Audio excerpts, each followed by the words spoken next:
Hello mga Spart, kamusta kayo? Sabag natin mga Spart, pag-uusapan natin ng ang mga bagay na pwede mong ipara sa partner mong lalaki upang isipin kanya.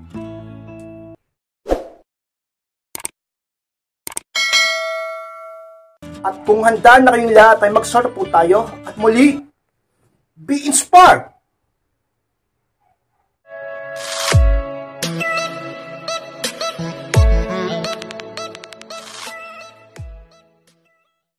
At ang unang bagay kayo Spart na dapat mong ipara sa lalaki upang isipin kanya is dapat minsan lumalabas-labas ka. Yes mga Spart, yan ang unang tips ko sa inyo upang ang partner mo ay mas lalo kang isipin at mas lalo kang pahalagahan. Yes mga Spart, alam nyo, hindi naman porket tayo ay nagmamahal na, hindi naman porket tayo ay umiibig o nakipagrelasyon o may partner na, ay sa kanya na lang palagi ang isip at focus mo. Siya na lang palagi ang ginagawa mong mundo mo. Kaya ka nagiging needy. Kaya ka nababaliw Kaya ka naghahabol at binabaliwala na Kasi hindi ka na challenging. Wala nang mystery. Dapat paminsan-minsan gumagawa ka ng paraan upang mas lalo kang papahalagahan ng partner mong lalaki, ng asawa mo o ng boyfriend mo. At isa nga sa mga paraan ay dapat ka-inspire, pakita mo sa kanya na may sarili ka pa rin buhay at nagiging masaya ka pa rin sa ibang bagay o tao. Tulad niyan, sa mga tips ko sa inyo, iparanas mo sa lalaki na ikaw ay paminsan-minsan ay lumalabas-labas, nakipag-banding ka kasama ang mga kaibigan mo, pamilya mo, o kahit sarili mo man lang. Kahit ikaw lang mag-isa, lumabas-labas ka. Diba? Yung iba sa inyo, introvert, o sabi natin loner, may mga ganyan tao Ang mahalaga dito ay mapakita mo sa kanya na kaya mo pa rin mag-me time. Kaya mo pa rin maging masaya kahit hindi siya yung kasama mo o kausap mo. At basta magpaalam ka lang na mabuti sa kanya. At maging totoo kung saan ka pupunta at kung sinong mga kasama mo. At kung anong gagawin nyo. Maniwala kayo sa akin mga Spart, kahit pa umayag siya at maunawaan ka niya, ay hindi niya pa rin mapipigilan na pumasok ka sa utak niya dahil aalalahanin niya, iisipin niya kung kamusta ka na, kung kumain ka na ba, kung masaya ba kayo na mga kasama mo, kung nasaan na kayo ngayon, kung ano bang ginagawa mo, kung kamusta ka, ganun. Kaya nga diba, habang kasama mo yung mga kaibigan mo, habang nagpapakasaya kayo, makakatanggap ka lang ng text sa boyfriend mo o ng chat sa asawa mo na, kamusta ka dyan, o anong oras tayo mag-uusap, anong oras ka uuwi, kumain ka na ba. Kasi nga, iniisip ka niya, dapat ka-inspired, palagi kang pumapasok sa utak ng partner mo, at hanapin ka niya upang mas lalo kanyang palagan. Diba? Dapat gumana yung curiosity niya tungkol sa iyo upang masabi niya sa kanyang sarili na malungkot pala kapag wala ka. Masabi niya sa kanyang sarili na mahalaga ka pala talaga sa buhay niya. Masabi niya sa kanyang sarili na ayaw niya na mawala ka sa kanya. Dahil yan ang ipaparanas mo sa kanya sa tuwing ginagawa mo yan. Kaya mga Spart, wag puro siya na lang palagi ang kinakausap, kinakasama mo. Dapat lumalabas-labas ka din. Magpaalam ka lang na mabuti. At titiyak ko sa inyo, mamimiss ka niyan, ka-Spart. At ang pangalawang bagay Spart na pwede mong ipara sa lalaki upang isipin kanya is dapat matuto kang paghintayin siya minsan. Yung pangalawa ka-Spart. Ano mo gagawin yon? Sa maraming paraan at sa maraming bagay. O halimbawa, nakasanayan nyo na nag-uusap kayo palagi sa gabi ng sabi natin alas 10 ng gabi. Sakto, nag-uusap kayo palagi. Ikaw ang sino man sa inyo ang unang nagme-message o kumakontak. Pero try mo na paghintayin siya minsan. Mga 10:30 ka na mag-message. Mga 10:30. Siyempre, habang hindi ka nagme-message ng alas 10, iniisip-isip ka na niya. O ano pang halimbawa, sabihin mo sa kanya, tatawag ka sa kanya ng sa umaga, ikaw yung magiging alarm niya. Pero hindi mo ginawa. Kasi sabihin mo, pati ikaw, nalit ka rin gumising. Mga ganung paraan, dapat matuto ka rin paghintayin siya. Diba? O halimbawa, ganito pa, sabihin mo kay Spart na maliligo ka lang, sandali lang, kahit mga 30 minutes, hindi mo sigurado, pero totoo, isang oras na, wala ka pang message. Kasi ang lalaki, kayo Spart, kami ng mga lalaki, sa totoo lang, mas lalo namin pinapahalaga ng isang babae kapag kami ay nahihirapan. Kapag kami ay nag-i-invest ng paghihintay. Kapag kami ay sabihin natin mas naka-challenge. kapag ang isang babae hard to get at hindi namin basta-basta nakukuha, sabihin namin hindi basta-basta sabihin natin bigay todo sa amin. Gusto namin sa babae yung ano talaga, pinapakita niyang may values sa pamamagitan ng hindi siya atat sa amin. Pinapakita niya na relax lang siya, hindi siya nababaliw sa lalaki, diba? Kaya dapat ganyan kayo, matuto kayong paghintayin minsan ng partner nyo, basta sa makatuwirang paraan lang at bagay upang di rin kayo mag-away. Maniwala ka sa akin kay Inspired, mas lalo kanyang papahalagahan dahil sa mga oras na yon na naghihintay siya sa'yo, isipin niya na may halaga ka talaga. Dahil bakit siya magbibigay ng oras, effort para hintayin ka kung wala ka lang sa buhay niya. At talaga naman kahit magtampo pa yan sa katagalan, mamahalin ka pa rin niya at lalambingin. Dahil naramdaman niya sa puso yan nung wala ka, naghihintay siya sa'yo, mahal ka niya, ka-Inspired. At pangatlong bagay na pwede mong ipara sa lalaki upang isipin kanya palagi is mag-self-improve ka. Yan ang pangatlo ka-Inspired. Yan ang palagi ko sinasabi sa inyo. Ka-Inspired, kapag ba nag-self-improve ako, in-improve ko yung sarili ko, mas lalo akong iisipin ng partner ko. Tiyak yan. 100% yan. Hindi ka lang niya basta iisipin lalo, kundi mas lalo kanyang mamahalin at papahalagahan. Ipagmamalaki ka pa niya at magiging proud siya sa kanyang sarili na ikaw ang partner niya. Gusto mo ba yon? Gusto nyo ba yon na ipagmalaki kayo ng partner nyo?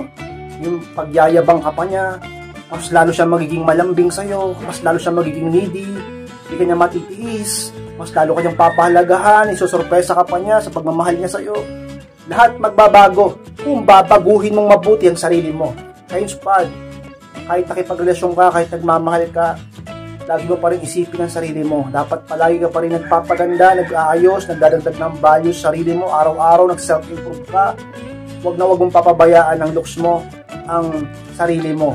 Dahil kapag pinabayaan mo yan, para mo na rin pinababayaan ang interest at attraction ng lalaki sa'yo. Kapag pinababayaan mo ang sarili mo, para mo na rin sinasabi sa partner mo na okay lang kahit bumabang pagmamahal niya sa'yo. At ayokong mangyari yun. Ayokong dapat ganun ang mindset mo. Dapat ang mindset mo, lagi kang mag-aayos, magpapaganda, mag-i-improve upang mas lalo ring mag-improve ang pagmamahal ng partner mo sa'yo. Ka-Inspired, ganun ba yun? Kapag ba nag-improve ako, talaga bang mas lalo niya akong mamahalin? O kung Inspired, maniwala kayo sa akin. Talagang maganda ang resulta niyan. Kung paghihirapan mo, is ganda ba? Tsaga-tsaga, hintay, huwag ka magmamadali. Kung sabihin man natin tumataba ka na ngayon o mataba ka ngayon, ay mag-ehersisyo ka. Kung sabihin natin sobrang payat mo, ayusin mo yung katawan mo. Kung sabihin natin hindi ka man ganun kaganda ngayon, ayusin mo yung itsura mo.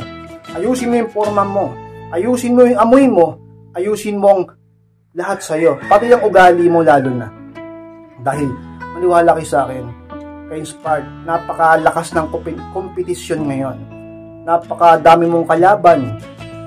Hindi naman yung kalaban na kaaway talaga. I mean yung kalaban sa pansin, attention at interest ng partner mo. Paglabas nyo pa lang ng bahay, paglabas niya pa lang ng bahay, lalo na pag pumunta siya sa SM o kung saan man siya pupunta, laging merong magagandang babae.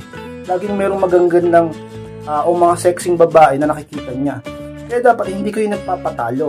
Huwag kayong masyadong palagay na akala nyo hindi na kayo pagpapalit ng partner nyo, kaya kahit hindi ka mag-ayos, kahit hindi ka magpaganda, niloloko mong sarili mo dahil hindi yan ang realidad ng buhay. Ang lalaki ay lalaki, diba? Huwag mong gagawin dahilan yan. Gagawin mo ba dahilan yung diba? Ganyan na hindi ka nagpapaganda para mas lalo kanyang mahalin? Hindi, iiwang ka ng lalaki, diba? Oo, nandun yung tunay na pag-ibig, pero matuto ka rin namang gawin yung part mo bilang babae. Lagi mo dinadahilan, mahal naman ako ng partner, dapat tanggapin niya kung sino ako, kung ano yung tsura ko, kahit tumaba ako, kahit pumangit ako, dapat mahalin niya pa rin ako. Hindi naman tama yung ganun. Kaya Inspired, mag-self-improve ka at mas lalo kang iisipin at mamahalin ng partner. At pang-apat na bias na pwede mong ipara sa lalaki upang isipin kanya palagi is dapat matuto kang hindi siya pansinin minsan. Mas pwede ng pang-apat. Kailan ba yan pwedeng gawin ka-Inspired? Sa lahat ng panahon. Lalo na syempre kapag sumusobra na sa'yo. Pag meron siyang hindi ginagawang maganda sa'yo, di ba? O limbawa kapag sabihin natin nanlalamig na siya, di na siya tulad ng dati, parang nagbabago siya sa'yo. Minsan, ka rin, parang ipakita mo rin, nagbabago ka. Kung matagal siya mag-reply, matagal ka rin mag-reply. Kung matagal siya mag-message, matagal ka rin mag-message. Kasi magmumukha ka naghahabol niyan. Diba? Para unti-unting bumalik yung dating siya. Kasi isipin niya, parang mali yung ginagawa ko kasi pati siya, kasi naiisip ko pa rin siya palagi. Diba? E paano kanya maiisip muli?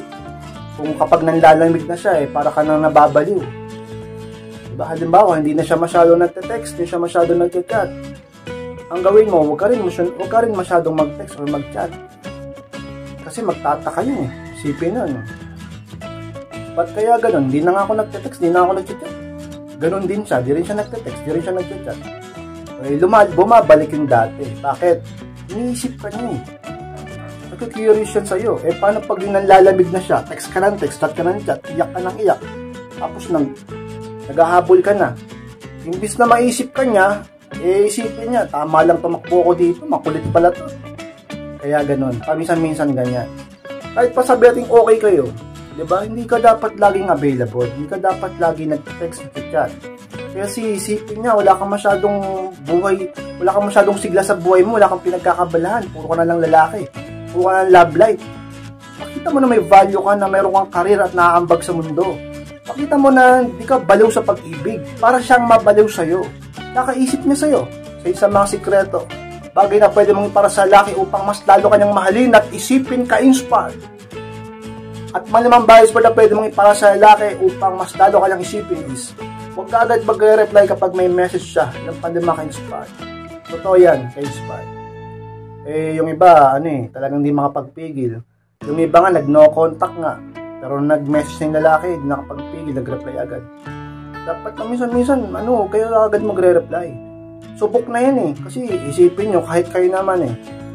Pag nag-message kayo sa partner ng lalaki, kasi hindi ka agad siya nagre-reply, di ba? Nagtataka ka rin, naghihintay ka, nag-iisip ka, nag-aabang ka.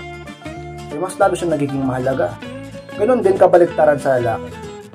Ganon din sa lalaki, pag di ka agad nagre-reply, kami, mga palaisip kaming mga lalaki kami. Pag ang babae, hindi kagad nagre-reply sa amin, talaga, hanggat maaari, hihintayin namin yan.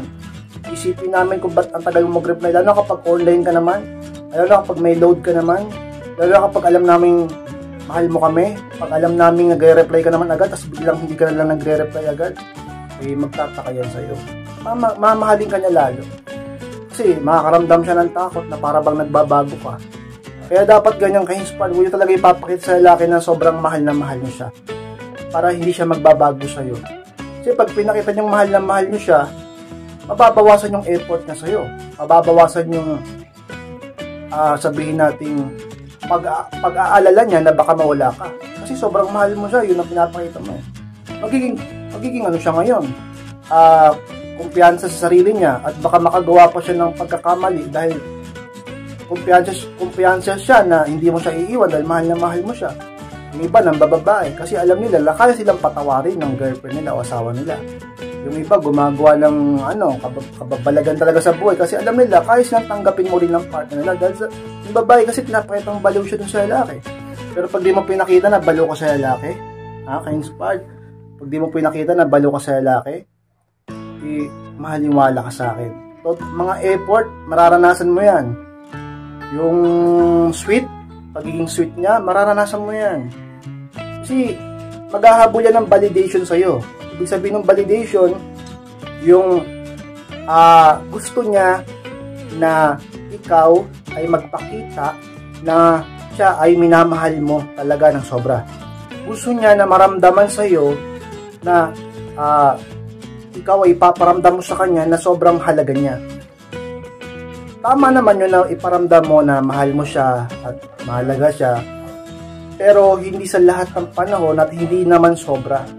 Matuto ka na i-balance lang ang ipapakita mo sa kanya. Sabi ng iba kayo, mali naman ata yun. Kasi diba pag nagmahal ka, dapat talaga ipakita mo lahat.